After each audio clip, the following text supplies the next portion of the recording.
आज रसपान कीजिए शिव महापुराण कथा के आज के अध्यायों का। सूत जी कहते हैं, हे महर्षियों, भगवान श्रीहरि के अंतर्ध्यान हो जाने पर मुनिश्रेष्ठ नारद जी शिवलिंगों का भक्ति पूर्वक दर्शन करते हुए पृथ्वी पर विचरने लगे। ब्राह्मणों, भूमंडल पर घूम फिरकर उन्होंने भोग और मोक्ष देने वाले बहुत से शिवलिंगों का प्रेम पूर्वक दर्शन किया। दिव्यदर्शी नारद जी भूतल के तीर्थों में विचर रहे हैं और इस समय उनका चित्त शुद्ध है, ये जानकर वे दोनों शिवगण उनके पास गए। वे उनके दिए हुए शाप से उद्धार की इच्छा रखकर वहां गए थे। उन्होंने आदर पूर्वक मुनि के दोनों पैर पकड़ लिए और शीश झुकाकर भलीभांति प्रणाम करके शीघ्र ही इस प्रकार कहने लगे कि हे ब्राह्मण, हम दोनों शिव के गण हैं। हे मुने, हमने ही आपका अपराध किया है। राजकुमारी श्रीमती के स्वयंवर में आपका चित्त माया से मोहित हो रहा था। उस समय परमेश्वर की प्रेरणा से आपने हम दोनों को श्राप दे दिया था। वहां कुछ समय जानकर हमने चुप रह जाना ही अपनी जीवन रक्षा का उपाय समझा। इसमें किसी का दोष नहीं है, हमें अपने कर्म का ही फल प्राप्त होता है। हे प्रभु, अब आप प्रसन्न होइए और हम दोनों पर कृपा कीजिए। तब देवर्षि नारद कहने लगे, आप दोनों महादेव जी के गण हैं और सत्पुरुषों के लिए परम सम्मानीय हैं। अतः मेरे मोह रहित और सुखदायक यथार्थ वचन को सुनिए। पहले निश्चय ही मेरी बुद्धि भ्रष्ट हो गई थी, बिगड़ गई थी और मैं सर्वथा मोह के वशीभूत हो गया था। इसलिए आप दोनों को मैंने शाप दे दिया था। हे शिवगणों, मैंने जो कुछ कहा है वो वैसा ही होगा, तथापि मेरी बात सुनिए। मैं आपके लिए शापोद्धार की बात बता रहा हूँ। आप लोग आज मेरे अपराध को भी क्षमा कर दें। मुनिवर विश्रवा के वीर से जन्म ग्रहण करके आप दोनों संपूर्ण दिशाओं में प्रसिद्ध कुंभकर्ण और रावण राक्षस राज का पद प्राप्त करोगे और बलवान, वैभव से युक्त तथा परम प्रतापी होगे। समस्त ब्रह्मांड के राजा होकर शिव भक्त और जितेंद्रीय होंगे और शिव के ही दूसरे स्वरूप श्री विष्णु के हाथों मृत्यु पाकर फिर अपने पद पर प्रतिष्ठित हो जाओगे। सूत जी कहते हैं, हे महर्षियों, महात्मा नारद मुनि की ये बात सुनकर वे दोनों शिवगण प्रसन्न होकर सानंद अपने अपने स्थान को लौट गए। श्री नारद जी भी अत्यंत आनंदित होकर अनन्य भाव से भगवान शिव का ध्यान और शिव तीर्थों का दर्शन करते हुए बारंबार भूमंडल में विचरण करने लगे। अंत में वे सबके ऊपर विराजमान शिव प्रिया काशीपुरी में गए, जो शिव स्वरूपिणी और शिव को सुख देने वाली है। काशीपुरी का दर्शन करके नारद जी कृतार्थ हो गए। उन्होंने भगवान काशीनाथ का दर्शन किया और परम प्रेम एवं परमानंद से युक्त होकर उनकी पूजा की। काशी का सानंद सेवन करके वे मुनिश्रेष्ठ कृतार्थता का अनुभव करने लगे और प्रेम से विह्वल होकर उसका नमन, वर्णन तथा स्मरण करते हुए ब्रह्मलोक को गए। निरंतर शिव का स्मरण करने से उनकी बुद्धि शुद्ध हो गई थी। हे देवर्षि, एक समय उस आनंद वन में रमण करते हुए शिवा और शिव के मन में ये इच्छा हुई कि किसी दूसरे पुरुष की भी सृष्टि करनी चाहिए, जिस पर यह सृष्टि संचालन का महान भार रखकर हम दोनों केवल काशी में रहकर इच्छा अनुसार विचरे और निर्वाण धारण करें। वही पुरुष हमारे अनुग्रह से सदा सबकी सृष्टि करे, पालन करे और वही अंत में सबका संहार भी करे। ये चित्त एक समुद्र के समान है। इसमें चिंता की उत्ताल तरंगे उठ उठकर इसे चंचल बनाए रहती हैं। इसमें सत्वगुण रूपी रत्न, तमोगुण रूपी ग्रह और रजोगुण रूपी मूंगे भरे हुए हैं। इस विशाल चित्त समुद्र को संकुचित करके हम दोनों उस पुरुष के प्रसाद से आनंद कानन अर्थात काशी में सुखपूर्वक निवास करें। यह आनंदवन वह स्थान है जहां हमारी मनोवृत्ति सब ओर से सिमटकर इसी में लगी हुई है तथा जिसके बाहर का जगत चिंता से आतुर प्रतीत होता है। ऐसा निश्चय करके शक्ति सहित सर्वव्यापी परमेश्वर शिव ने अपने वाम भाग के 10वें अंग पर अमृत मल दिया। फिर तो वहां से एक पुरुष प्रकट हुआ जो तीनों लोकों में सबसे अधिक सुंदर था। वह शांत था, उसमें सत्वगुण की अधिकता थी तथा वह गंभीरता का अथाह सागर था। हे मुने, क्षमा नामक गुण से युक्त उस पुरुष के लिए ढूंढने पर भी कहीं कोई उपमा नहीं मिलती। उसकी कांति इंद्रनील मणि के समान श्याम थी। उसके अंग अंग से दिव्य शोभा छिटक रही थी और नेत्र प्रफुल्ल कमल के समान शोभा पा रहे थे। श्री अंगों पर स्वर्ण की सी कांति वाले 2 सुंदर रेशमी पीतांबर शोभा दे रहे थे। किसी से भी पराजित न होने वाला वह वीर पुरुष अपने प्रचंड भुजदंडों से सुशोभित हो रहा था। तदंतर उस पुरुष ने परमेश्वर शिव को प्रणाम करके कहा, हे स्वामिन, मेरे नाम निश्चित कीजिए और काम बताइए। उस पुरुष की बात सुनकर महेश्वर भगवान शंकर हंसते हुए मेघ के समान गंभीर वाणी में उससे कहने लगे, हे वत्स, व्यापक होने के कारण तुम्हारा विष्णु नाम प्रख्यात होगा। इसके सिवा और भी बहुत से नाम होंगे जो भक्तों को सुख देने वाले होंगे। तुम सुस्थिर उत्तम तप करो, क्योंकि वही समस्त कार्यों का प्रधान है। ऐसा कहकर भगवान शिव ने श्वास मार्ग से श्री विष्णु को वेदों का ज्ञान प्रदान किया। इसके बाद अपनी महिमा से कभी च्युत न होने वाले श्री हरि भगवान शिव को प्रणाम करके भारी तपस्या करने के लिए और शिव शक्ति सहित परमेश्वर शिव भी पार्षद गणों के साथ वहां से अदृश्य हो गए। ब्रह्मा जी कहते हैं, हे देवर्षि, जब नारायण देव जल में शयन करने लगे उस समय उनकी नाभि से भगवान शंकर की इच्छावश सहसा एक उत्तम कमल प्रकट हुआ जो बहुत बड़ा था। उसमें असंख्य नाल दंड थे। उसकी कांति कनेर के फूल के समान पीले रंग की थी तथा उसकी लंबाई और ऊंचाई भी अनंत योजन थी। वह कमल करोड़ों सूर्यों के समान प्रकाशित हो रहा था।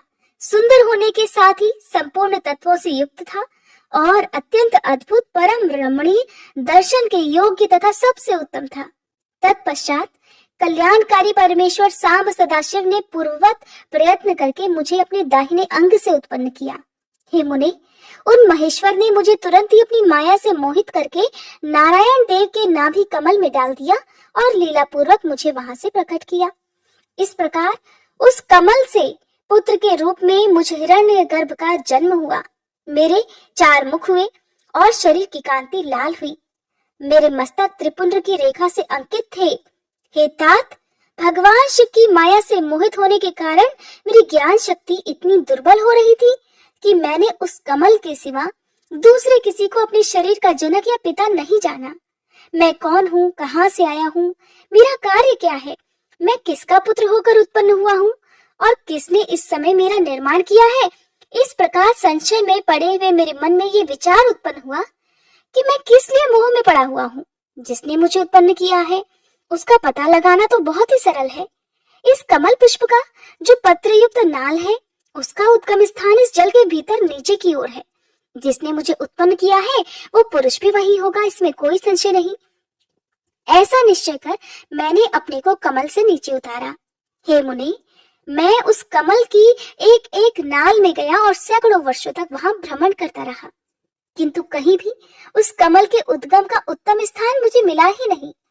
तब पुनः संशय में पड़कर मैं उस कमल पुष्प पर जाने को उत्सुक हुआ और नाल के मार्ग से उस कमल पर चढ़ने लगा।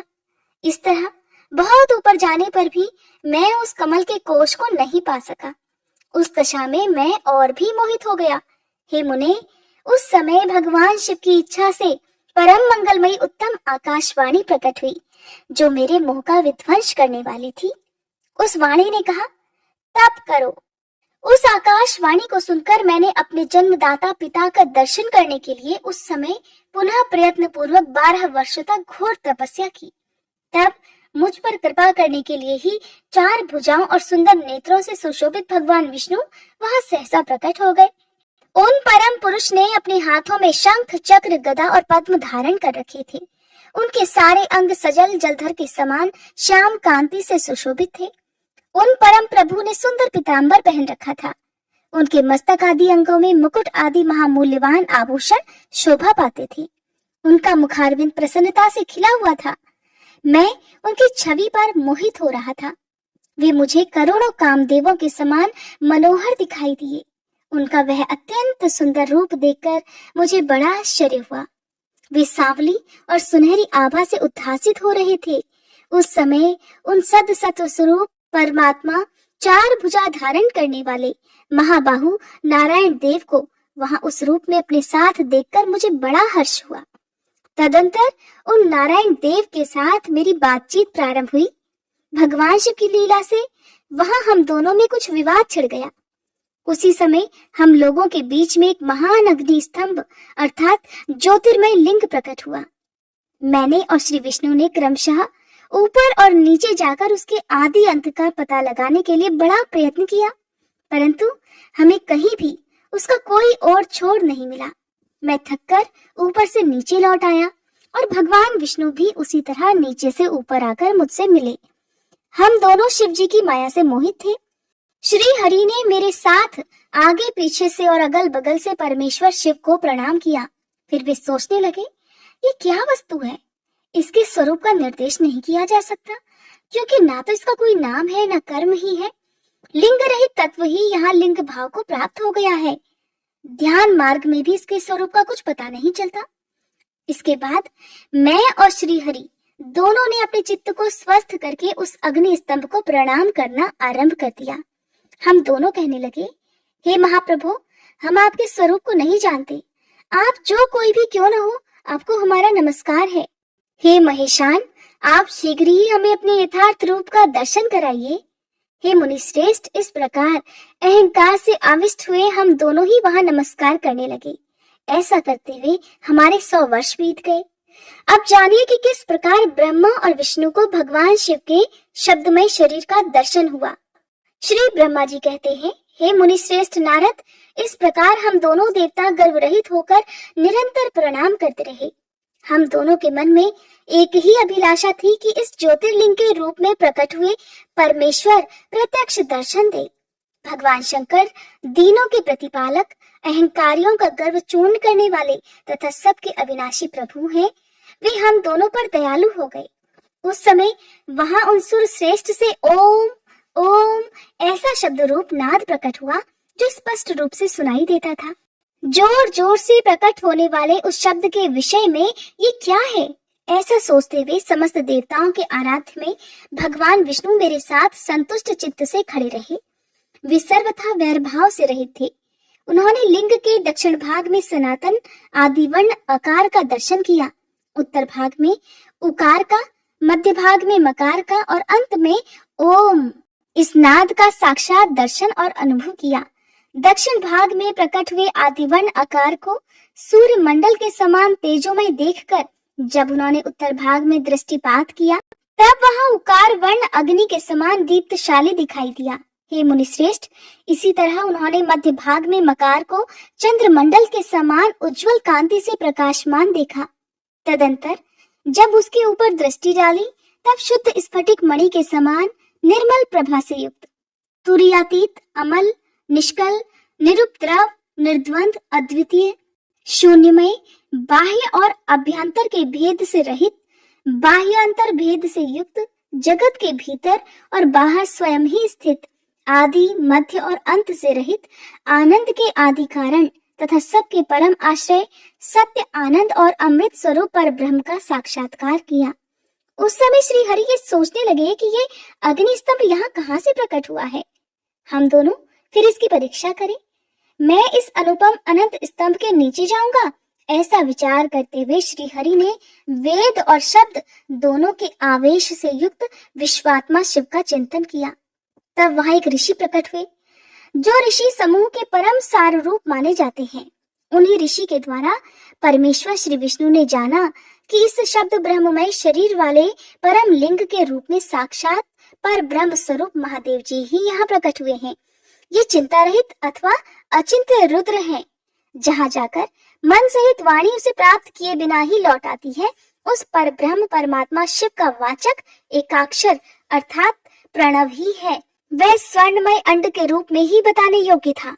उसका और कोई भी विशेष लक्षण नहीं लक्षित होता था। वह दिव्य अंड अनेक वर्षों तक जल में ही स्थित रहा। तदंतर 1000 वर्ष के बाद उस अंड के 2 टुकड़े हो गए। जल में स्थित हुआ वह अंड अजन्मा ब्रह्मा जी की उत्पत्ति का स्थान था और साक्षात महेश्वर के आघात से ही फूटकर 2 भागों में विभक्त हो गया था। उस अवस्था में उसका ऊपर स्थित हुआ स्वर्णमय कपाल बड़ी शोभा पाने लगा। वही द्युलोक के रूप में प्रकट हुआ तथा उसका दूसरा नीचे वाला कपाल था। वही ये 5 लक्षणों से युक्त पृथ्वी है। उस अंड से चतुर्मुख ब्रह्मा उत्पन्न हुए, जिनकी क संज्ञा है। वे समस्त लोगों के सृष्टा हैं। इस प्रकार वे भगवान महेश्वर ही अ, उ और म इन त्रिविध रूपों में वर्णित हुए हैं। इसी अभिप्राय से उन ज्योतिर्लिंग स्वरूप सदाशिव ने ओम ओम ऐसा कहा। ये बात यजुर्वेद के श्रेष्ठ मंत्र कहते हैं। यजुर्वेद के श्रेष्ठ मंत्रों का ये कथन सुनकर ऋचाओं और साम मंत्रों ने भी हमसे आदर पूर्वक कहा कि हे हरे, हे ब्राह्मण, ये बात ऐसी ही है।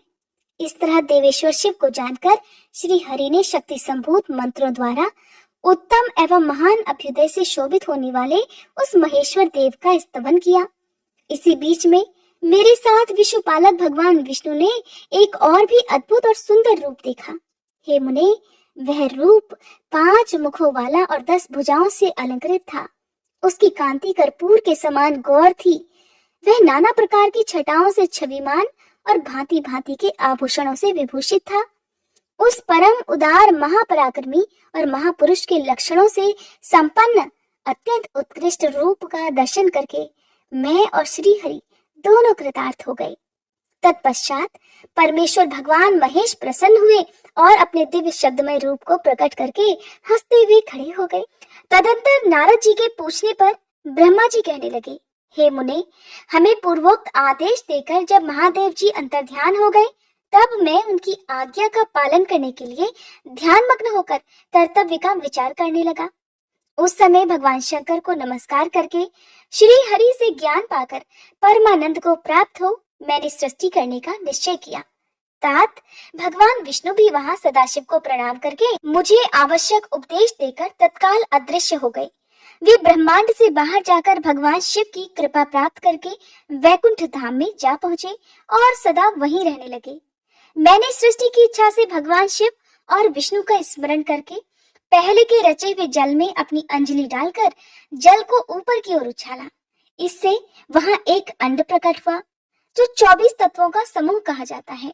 विप्रवर, वह विराट आकार वाला अंड जल रूप ही था। उसमें चेतनता न देखकर मुझे बड़ा संशय हुआ और मैं अत्यंत कठोर तप करने लगा। 12 वर्षों तक भगवान विष्णु के चिंतन में ही लगा रहा। तात वह समय पूर्ण होने पर भगवान श्री हरि स्वयं प्रकट हुए और बड़े प्रेम से मेरे अंगों का स्पर्श करते हुए मुझसे प्रसन्नता पूर्वक इस प्रकार कहने लगे, ब्राह्मण, तुम वर मांगो, मैं बहुत प्रसन्न हूँ। मुझे तुम्हारे लिए कुछ भी अदेय नहीं है। भगवान शिव की कृपा से मैं सब कुछ देने में समर्थ हूँ। तब इस प्रकार मैंने अर्थात ब्रह्मा जी ने कहा, महाभाग, आपने जो मुझ पर कृपा की है वह सर्वथा उचित ही है, क्योंकि भगवान शंकर ने मुझे आपके हाथों में सौंप दिया है। हे विष्णु, आपको नमस्कार है।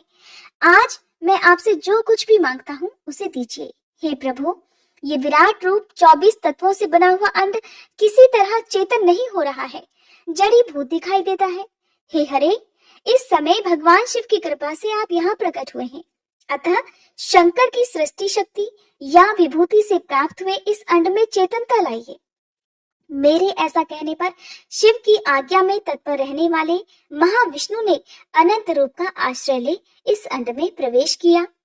उस समय उन परम पुरुषों के सहस्त्रों मस्तक, सहस्त्रों नेत्र और सहस्त्रों पैर थे। उन्होंने भूमि को सब ओर से घेरकर उस अंड को व्याप्त कर लिया।